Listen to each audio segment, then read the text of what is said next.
So I think for anybody who's going through this season right now of feeling the pressure of buying a home because they feel like they're missing out, that FOMO feeling is so real. I feel that in so many other levels, but it is really important for us to identify, okay, I feel this way. That doesn't mean that I need to make a decision based upon it. I can hold.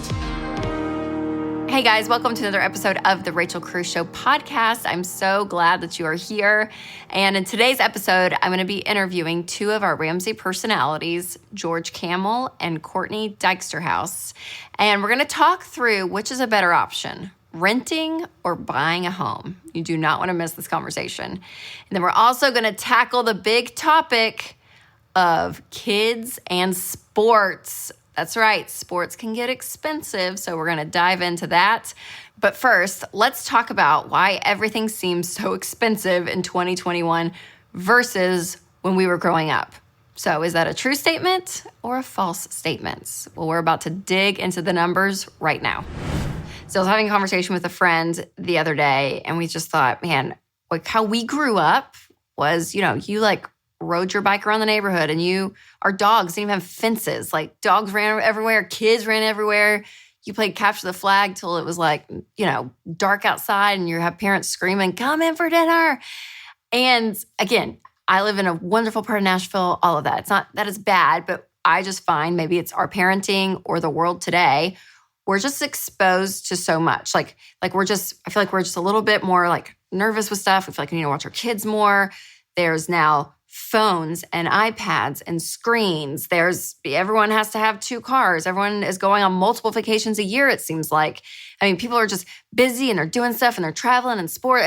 Life just seems crazy. That's how I feel. It just feels so different than when I grew up. So my friend and I, we were talking about, like, man, what is the difference between our parents' generation and how they did things and us? And then I was thinking, well, financially, it has to be so different. Like in 2021, you guys, the state of our finances is so different compared to our parents. I mean, you can just take the subject of inflation, right? So the current inflation year over year is about 5%. And that is the highest it's been in 13 years. So as an example, rental cars are up 100% year after year. I mean, it's crazy. So again, what we're dealing with today, it is different than our parents, but I really wanted to compare the two to say, okay, if we had the same things our parents had in the 80s, 70s, 80s, money-wise, what's the difference? So let's dig into some numbers. We're going to just do a little fun math. Are you ready?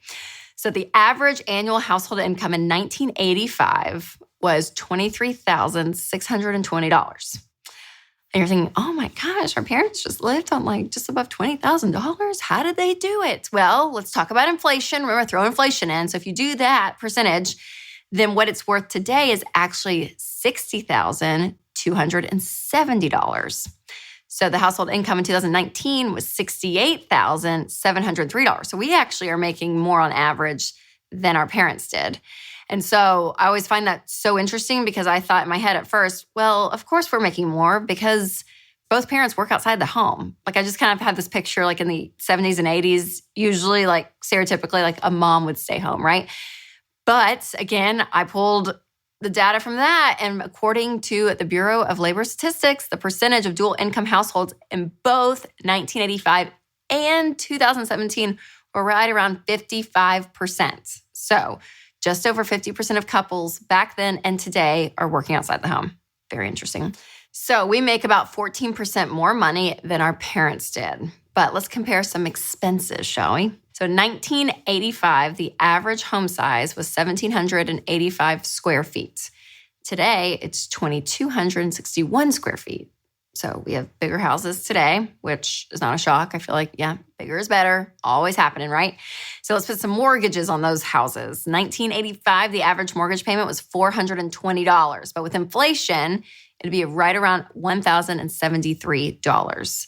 But the average mortgage payment today is $1,387. So we're spending about 30% more than our parents did on mortgages. So our mortgages are higher than our parents for sure. But listen, one thing you won't break the bank for this year is life insurance. Just a little friendly reminder. If you don't have term life insurance, you need it. Not whole life insurance or Gerber life insurance. Those are scams that people have been falling for decades. And those products are really expensive and they don't pay out enough. But anyone who has a spouse or a child dependent upon their income needs term life insurance. And you guys, term life insurance is affordable. You want to choose a policy that would pay out 10 to 12 times your annual income. And that money is going to keep your loved ones covered in case something happens to you. And getting a quote on a term life insurance policy is so easy with Zander Insurance. So you just plug in your info at Zander.com and Zander does the rest. They find you the best rates at no cost to you. They make it easy, convenient, and affordable. So go to Zander.com and get your free quote. All right, let's get back to our list about our parents. So we talked about houses. Let's talk about cars. So a brand new Honda Accord in 1985. Get ready. $8,845. Now, if you account for inflation, that would be about $22,569 in today's money. A new Honda Accord today is about $25,000. So we are paying more for new cars today than our parents did back then.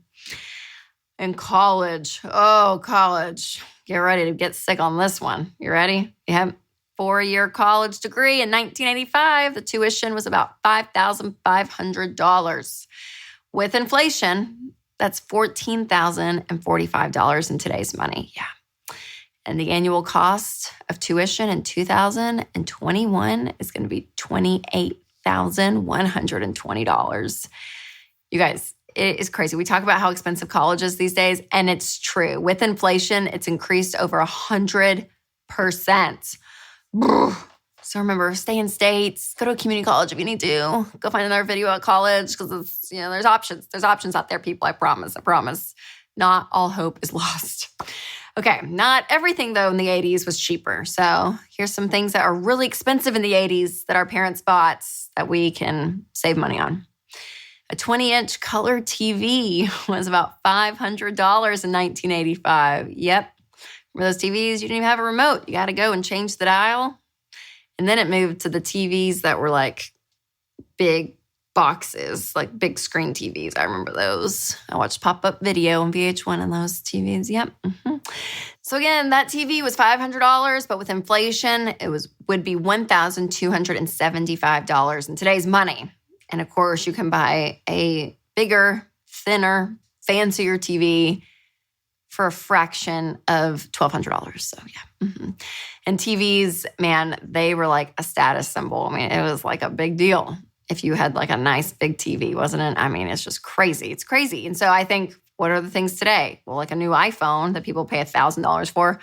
Maybe in 40 years, we won't be paying $1,000 for our phones. Maybe it'll be a fraction of that. We'll hope. We'll hope and pray.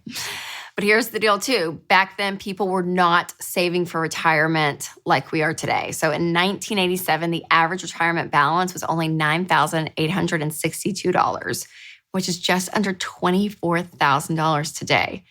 You guys, that's not a lot. And I don't want that for you. I don't want that to be your retirement account, right? When you're reaching this age. Like, I want you to be able to retire with wealth so you can change your family tree, and money is not something that controls you. So that's why I love teaching the Ramsey baby steps, because it helps you break free from debt so you actually have the money to put away for retirement. So what can we take away from all of this? Well, the most important part is that our parents did more with less. And when you wish that you could just step out of college or enter into newlywed life and have everything your parents have today, you have to remember, again, that they worked hard. It took them decades to get there. And the price point, everything was a little bit different back then. So you have to remember that. Give yourself a break. It's okay. You do not have to keep up with your parents' standard of living. And I say that a lot to people. Like, don't compare your parents' life to your life right now. Because again, there's like this 30-year gap usually, right? But I've also heard people say, yeah, my parents, they're boring. They're not buying fun stuff. They've just settled, or their life is too simple. But you guys, there has to be a balance, though, of what your parents are doing and what we're doing today, which as a world is costing $819 billion in just credit card debt. Mm-hmm. So obviously our parents have figured out something that we're not figuring out. Yep, the average American carries a balance of $6,000 on their credit cards. And over half of people are not paying them off every month. So this life over here, obviously financially, is not a success. And we get sucked into debt because we want stuff right now. And we just have to be careful because the key to success is living on less than you make. And that is an old school principle that our parents lived on more back in the 70s and 80s that we can take a little note from because it looks different today. I get it in 2021. Our life looks different. But man, not having our stuff absolutely control us is something that we really have to concentrate on. So hopefully that helps. A little fun game between the comparison of our parents and how they raised us and the world they were living in versus today.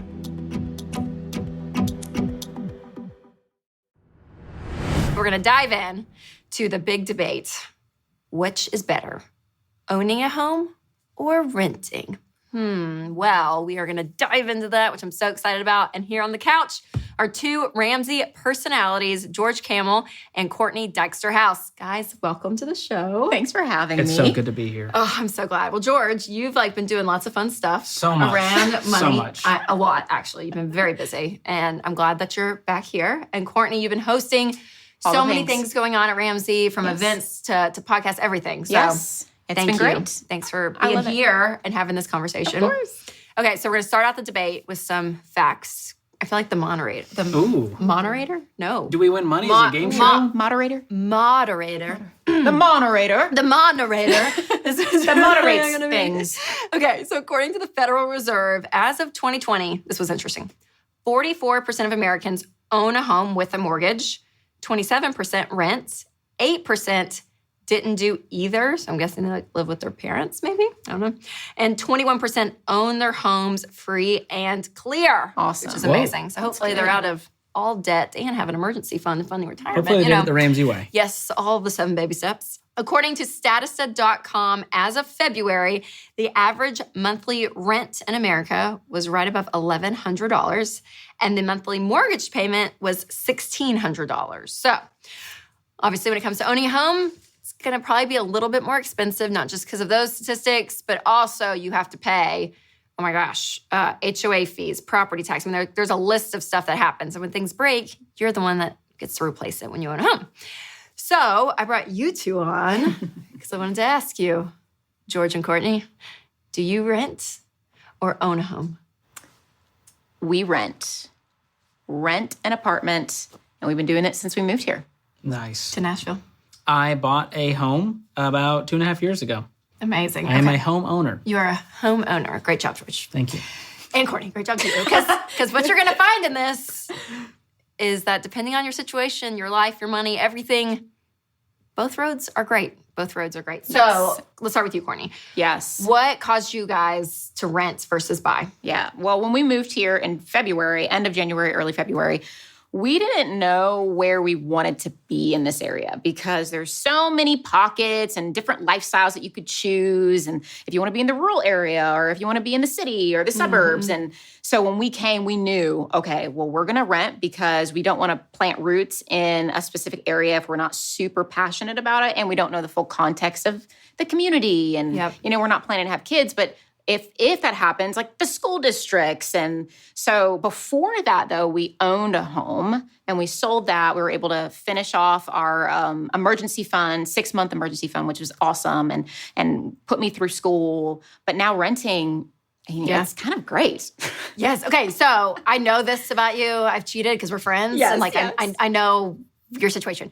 But I think it's always fascinating. I love talking to you about this. From that feeling of owning a home and then renting an apartment, like that has to be whiplash. It was. Actually, I thought about this a couple days ago. My in-laws came to move us in, and I went up to go see the apartment first because everyone was unloading, and I went up there, and I opened the door, and I just stood there, and I almost cried because I was so unhappy knowing we went from a 4-bedroom to this 2-bedroom, and I just saw this white-walled space with all the echoes because there's nothing in it, and it just felt so defeating. I felt like I was taking a step back. Yes, yeah. And that's, I think, what a lot of times we tell ourselves is that if you're not owning something, if you're not owning a home, then you've actually taken a step back. But if you look at the facts of our life, financial facts, we've taken a lot of steps forward.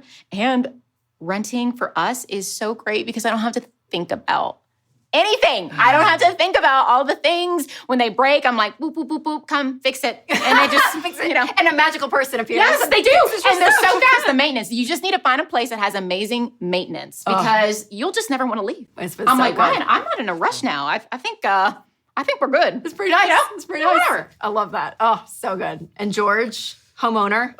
Home ownership. Talk me through you and Whitney. You got married. Talk me through your Yeah, whole story. so we were renting, and it had its ups and downs.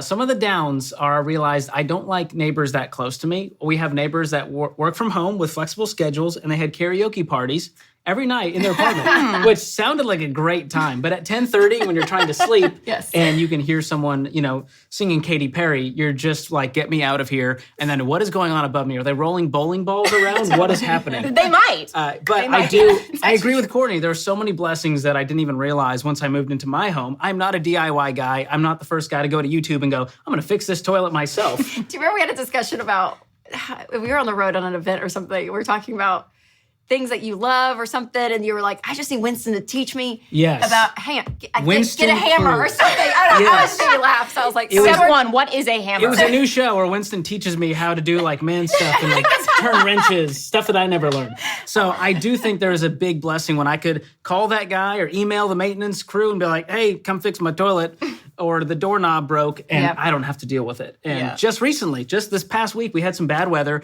and all of a sudden I look up and dripping water in our bathroom. And I'm like, I don't know what's happening. Why is this happening? Get a hammer. Exactly. So you got to call the HVAC company, and they're coming by. It's 12:30 at night, and I got to pay the guy to come take a look.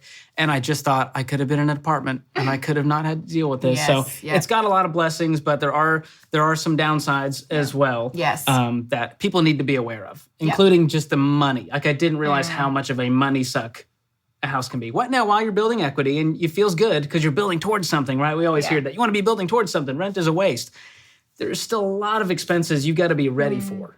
And luckily, I'm prepared because I do things the Ramsey way, but it still hurts. Yes. When you find water is like my enemy with house stuff. Oh, yeah. If in our crawl space we had a little bit of water, and it was like, get the pumps, get the fan. It's so expensive. Because you're just like, oh my gosh, it just can turn bad so quickly. But you guys, you and Whitney have done an amazing job because you guys, you're almost on baby step 7, right? Yes. Next year, we're months and months away from paying it off. So that's incredible. That is huge. It feels like I ran a marathon financially. So we're so excited for that. It's incredible because when you guys built, yes, and I remember talking to you through the process and you were so diligent on the budget and how much it was going to be because you were running all your numbers You've got to be your biggest advocate especially when you're building. And there's so many things you have to fight for and decisions to make. And we made the bold move of planning a wedding while building a house. And what's the grout color? What are you guys going to, I'm like, I can't make a single decision. It was overwhelming. So you got to be ready for that when moving. There's a lot of decisions and a lot of things you've got to budget for. Like furniture, I was like, I have to buy a fridge? I got to buy a washer dryer? They're thousands of dollars? No one told me. When you're renting, it's all just there. And you go, this is nice. This is great. It's convenient in that way. I know. Well, I love this. I love this conversation that we're having because I think one of you guys said earlier, but it's true. People think there's a right or wrong way. But here's the deal. It depends on where you're at, your life situation, where you are financially, all of that. So we do really recommend you're doing it, Courtney. Seriously, if you're moving to a new town or if you're maybe getting married for the first time and moving to, all these big life changes are happening. When it's that stuff, just breathe and rent for a little bit, and it's okay. You're alive. Yes. You're alive. I'm alive, and I'm really happy. I'm really happy because I struggle with anxiety, and I'm going through a master's program. I started this new job. We got a new dog, and I told Ryan a couple weeks ago, I said, I cannot imagine owning a home right now because of how much, one, you have to put into it, and then two, how much you want to put into it. You don't want to just live in a space that isn't furnished. You don't want to live in a space that you don't like coming into. I'm all about how does a room make me feel when I walk into it. And so knowing if I'm not able to feel like my space is my space, the quality of life is imbalanced. And so I think it's so important for us to not just look at,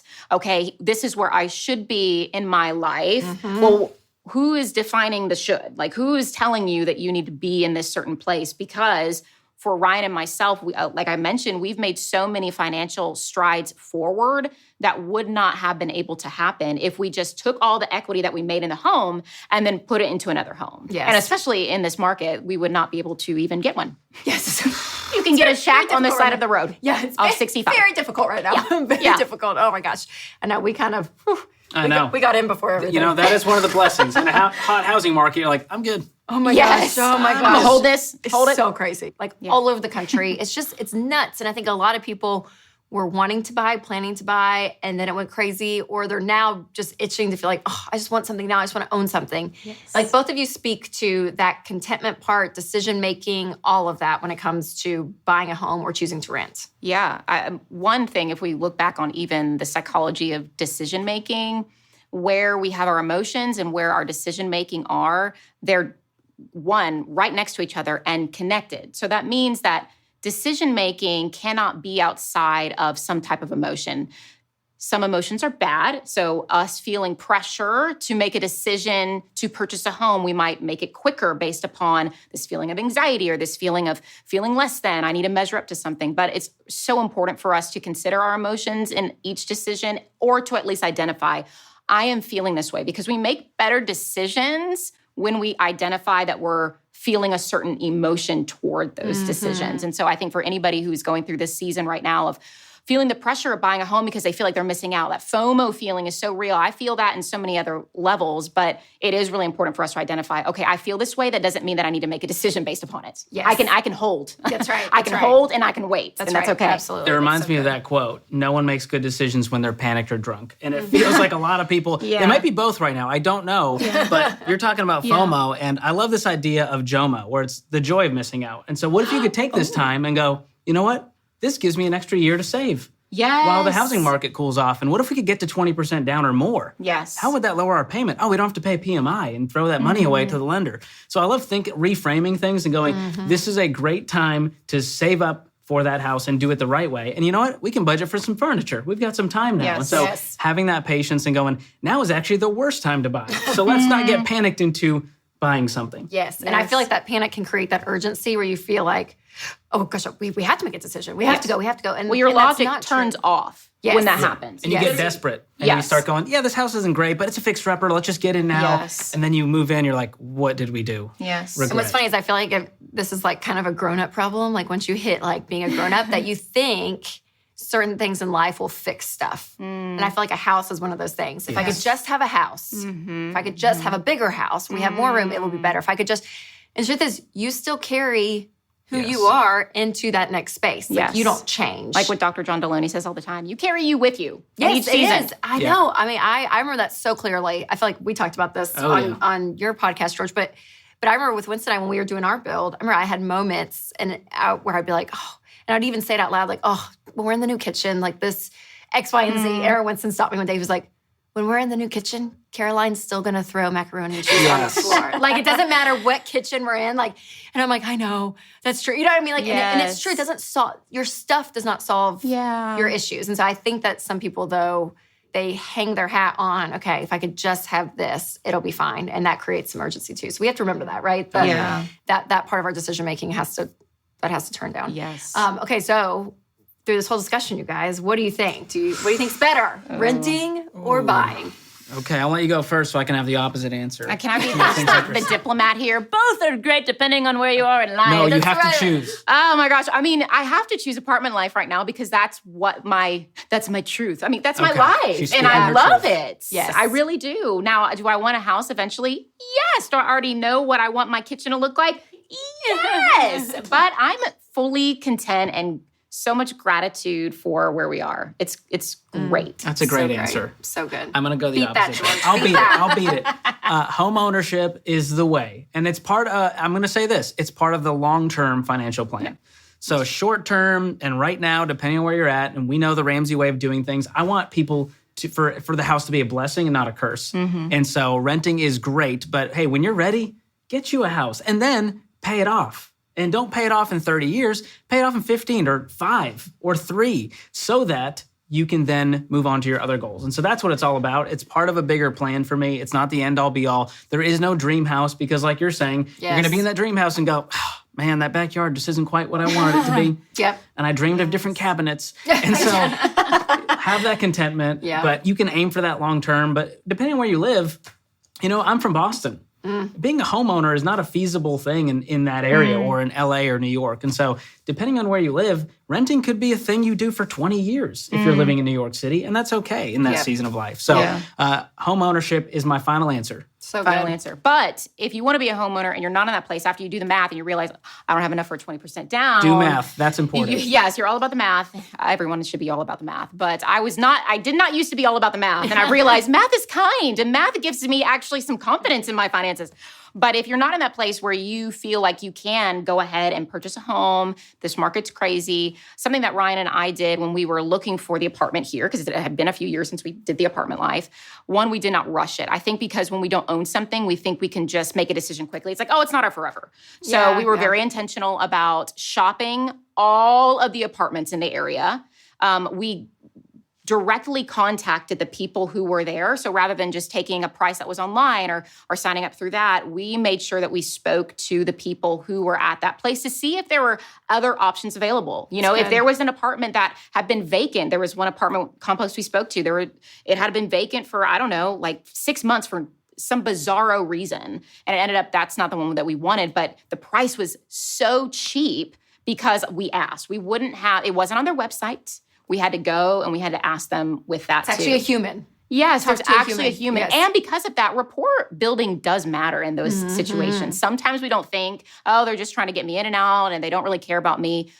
Most oftentimes, that's probably true with an apartment complex. But they do respect the people who go the extra mile to build that rapport, and they have a little bit more leniency to maybe allow you to let some things slide. Or do I have to pay that? Like we got, from a Ramsey discount simply by working here, I got a discount on an apartment. Oh, that's awesome. So for the initial payment. Just ask for the Ramsey discount. Who knew? Wherever People? you are. Some of them. So it's important to ask those questions to say, so great. hey, I work here, or hey, I'm a member of this. Do you have anything that applies to this for a discount? The worst they can say is no. Yes. And then you move on. That's with right. your life. I love it, you guys. Well, and I love thinking outside the box, right? I feel like sometimes you get put into this thing of like, this is the only track you need to do. Yes. Just focus on it. I'm like, no. Look at your life. Look at the math. Look at the money situation. Look what's going on. The life circumstances, you guys, is a big deal. And then the financial.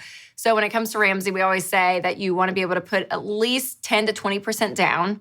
You want your mortgage payment to be no more than 25% of your take-home pay and a 15-year mortgage versus a 30 so that you can be out of debt more quickly. Yep. So that you're completely out of debt. I mean, it's an amazing thing to get to that baby step 7 as fast as possible. So incredible, you guys. Thanks for sharing where you're at because I love it. I love that there's not a right or wrong here, right? Credit cards, wrong. Student loans, wrong. Budget's good. Renting or buying, totally depends on what's going on. Yeah. Totally depends on what's going on. And permission to rent. Yes. Permission to buy when you're ready because it's a blessing, not a curse, all of it. Yes. So I appreciate you guys so much. Okay, where can everyone find you? Well, I'm on Instagram, and I always post fun dog stories because we're obsessed with my dogs. But you can find me at Courtney Dyksterhouse on Instagram. And you can find me at George Kamel on Instagram, Twitter, all those places. And you can subscribe to The Fine Print, our newest podcast on the Ramsey Network, where we cover topics like this, Rachel. I know. We were just actually talking about housing on it. Yeah. It's a big conversation, you guys. Okay, before I let you go, I want to know, what's one thing you're doing with your money that's creating a life that you love?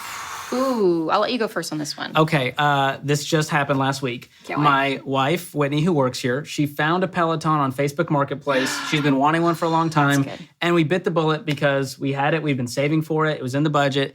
And we went for it. So now I'm a Peloton owner. You own a house and a Peloton, George. Are you like a grown up? This is adulting. My fitness journey starts now. You couldn't get it up the stairs. We have to mention that. It was very heavy. How was it? How is it?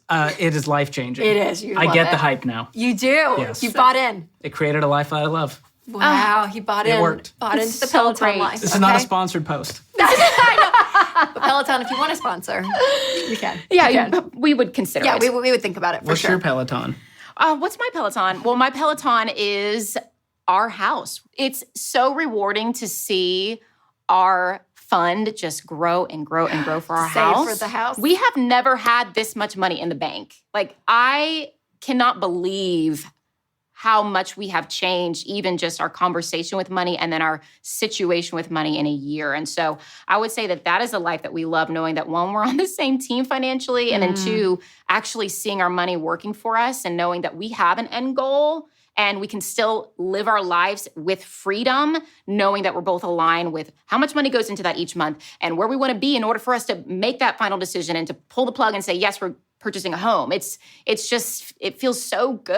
Oh, it's so rewarding. I'm so glad. I know. I'll have to have you back on to hear your whole story, because your journey with you and Ryan, it's amazing. It's absolutely amazing. Well, you guys, thank you. Thanks for sharing where you're at in life and this whole conversation, because I think there's a lot of opinions and voices, and people try to say, you got to go this way. And just to be able to give people the permission to say, hey, do what's best for you in this moment. Yeah. And so hopefully you guys, it did give you some direction and where you're at, because home ownership, it's a wonderful thing. Renting can be a wonderful thing as well. But just doing it, again, what's best for you, where you are in life, and with your money. All right, it's back to school time, and that means people are spending money on their kids. Yes. And kids' sports and hobbies, they're kicking up too, and they can get expensive. So the average family spends $1,400 on sports activities every year per child. And again, whenever I throw out stats like that, $1,400, some people are like, that's it? Are you kidding? We do travel Olympic trials camps every weekend and cost so much. And then other people are like, people spend what? So again, it's the average. But the numbers are what they are, you guys. And it was just for sports too. That didn't include piano or dance or tutoring. So some parents wonder, okay, are we spending too much on our kids, on the activities, on the sports? Well, my answer to that always is there's not a right or wrong. So it really depends on what your family values. And some people, they love sports. That's what their family does. And they travel every weekend. I know many families, the dad takes one kid here to this state, the mom takes the other kid to that state. There's a third or fourth kid, they got to tag along. And they're just in sports season, and they travel and they have all the gear and they do all the things. And the kid is great at the sport, and they do it for years and years and years and years. And that's their life. That's what they dedicate their family to. And then some families are like, no, we're not doing that. You do something else with your kids, or I don't even know, right? So there's kind of this different extreme on this spectrum, I feel like. And so for me, when people ask, is X amount too much to pay for my kids' sports? I'm going to say, does it fit in your budget? And my black and white question is, are you going into debt for it? So if you can't afford the big travel sports and expensive equipment and all of that, then you can't afford it, you guys. Going into debt and making that foundation financially wobbly for your family based on just sports in the long run is not going to be wise. I don't want you to go into debt really for anything, including kids' sports. So if you're going into debt for it, then I would say, yes, it's too much. But if you're paying for it and it's in the budget and it's what you guys have agreed on as a family, then that's great. That's what you're going to do. And that's where you're going to spend your money. And so if you're on baby step 2 and you're getting out of debt, I'll say this. Remember, the more you choose to sacrifice your lifestyle overall, the faster you're going to get out of debt. So I know families that they've paused everything, the kids' sports, all of it. And they're like, listen, we'll pick it back up in a year. But for these 9 months or 12 months, 18 months, we are taking all the money and we're getting out of debt because it's not worth it. The debt is so stressful, we will sacrifice everything. And then some families are like, no, we're going to just keep going over here. So again, it's your prerogative what you decide to do, but do not go into debt for it. And I'll say this, my personal opinion, for me, it's always funny when you say something about your family that hasn't come to fruition yet, and then you change your mind later on. This might be one of those things. But the two things I've always said, I'm like, I don't really want to do travel sports with our kids. I mean, if one of them's this crazy, talented child, maybe, but I don't know, it's a lot of time. So travel sports is tough for me personally, and I don't want my kids to have a serious romantic relationship in high school either. Those are my two things I'm thinking about as a mom. I'm like, yeah, I don't know, travel sports, really serious relationship in high school romantically, we'll be fine without those things, kids, but talk to me in a few years and all of that could change, people. I'm humble enough to say that all that can change. But I have also heard families say, you know what, we're not going to do travel sports, but there's some more affordable alternative options when it comes to travel sports. So people do rec league sports. I know some families that they want their kids to be able to do sports like in middle school and high school, but all the travel kids obviously are really good because they're doing it all the time. So parent says, okay, well, instead of doing travel, we'll put some money, a fraction of what it costs there, and have like a one-on-one coach come like once a week to do techniques and stuff you do in sports. I don't know. But listen, there are other options out there if financially you cannot afford to spend a ton of money on your kids' hobbies and sports life. So it's a hard one to navigate because people are very passionate about this. And listen, there's not a right or wrong at all. It is such a personal choice. But again, I don't want it to absolutely eat your family up financially because I think that is going to have really hard repercussions for you, possibly even your retirement, like stuff like that in the future. So let's be smart, use some common sense around it, and go sports. All right, everyone, thank you so much for listening to this episode of the Rachel Cruze Show podcast. I hope you gained a lot of information and a lot of inspiration to go out and tackle your money, get those good money habits in place. Well, thanks so much to George and Courtney for being on. And if you guys have not hit the subscribe button, make sure to do that. And if the spirit leads, you can leave a review. And as always, make sure to take control of your money and create a life you love.